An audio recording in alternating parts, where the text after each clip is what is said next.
Je suis venu au nom de l'association Open Diplomacy qui s'est occupée d'organiser en septembre 2018 une consultation citoyenne sur les questions européennes liées à l'Europe du développement durable.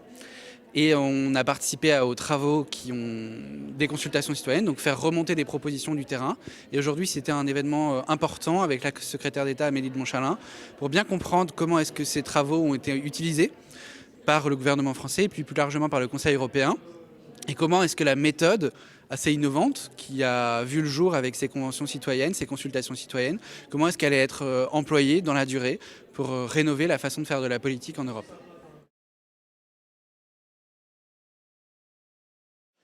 J'ai conclu de cet échange que le gouvernement et en particulier la secrétaire d'État Amélie de Montchalin avait une volonté assez forte de continuer dans la lancée des consultations citoyennes, de continuer à faire de la démocratie directe, de faire le lien entre les diplomates et les citoyens, de réinjecter de la démocratie directe dans le système européen, et que ça allait particulièrement se manifester à l'occasion de la présidence française de l'Union européenne, qui est prévue pour le premier semestre 2020, et toutes les étapes intermédiaires qui vont préparer cette présidence du Conseil de l'Union européenne.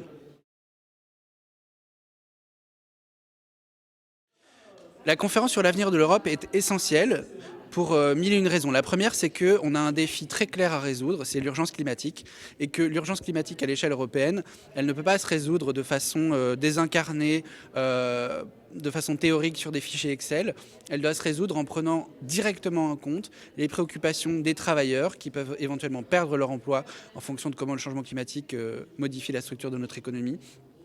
Comment est-ce que les personnes âgées qui vivent dans des lieux de dépendance des EHPAD vont être aussi frappées par le changement climatique. Bref, toute la structure sociale est directement concernée. Et donc pour résoudre ce défi, à l'heure du Green New Deal européen, il est essentiel de passer par la case citoyenne, qui est la case départ du processus politique européen.